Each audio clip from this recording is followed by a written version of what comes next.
بەپێی ئاماری بەڕێوەبەرایەتی هاتوچۆی گەرمیان تەنیا لە ماوەی 6 مانگی ڕابردوو 126 ڕووداوی هاتوچۆ ڕوویانداوە و بەو هۆیەوە 16 هاوڵاتی گیانیان لەدەستداوە. ئێمە ئەمڕۆ ئاماری ڕووداوەکانی هاتوچۆ چالاکیەکانی هاتوچۆ لە سنووری ئیدارەی گەرمیان بڵاو دەکەینەوە بۆ ئێوە لە ماوەی 6 مانگی ڕابردوو. هی ئەم ساڵاتە 2019 لەم 6 مانگە 126 ڕووداوی هاتوچۆ ڕوویداوە. بەراوردیشمان کردووە بە ساڵی ڕابردوو 114 ڕووداوە بوواتە ڕووداوەکان زیادی کردووە.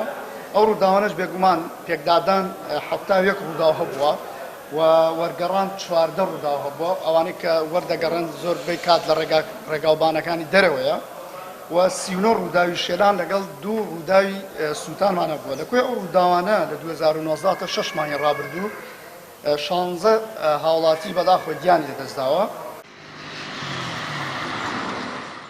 ئامارەکان بەراورد بە 6 مانگی ساڵی پێشوو زیادیان کردووە.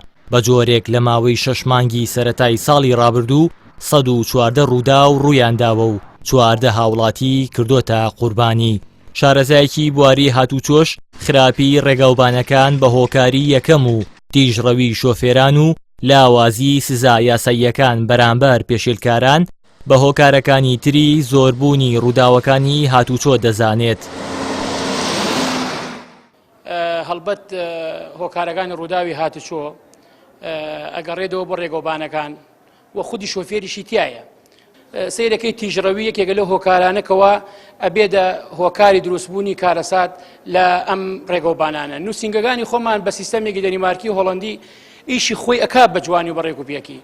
بەڵام خەڵکانی ترمان هەیە بۆ نمونە لە خوارەوەی عێراق ئیجازە دەرێنێ مۆڵە دەرێنێ سیرەکەی ئەوانە بە پەنجەمۆرێک و هەموو شتەکان کۆتایی پێتێرن ئەویشە هۆکارێکە کەوا شۆفێر خۆی بەخۆی نەنازیێنێ ئەوەی بەرامبەرشی حسابەکەوە ئەو ڕووداوە ڕوئەدا کە لای ئەدا لە جادایە یاخود کێشەی بۆ دروست ئەکا. سزاگان نە ئەوەنە سووکە نە ئەوەنە قورسیشە.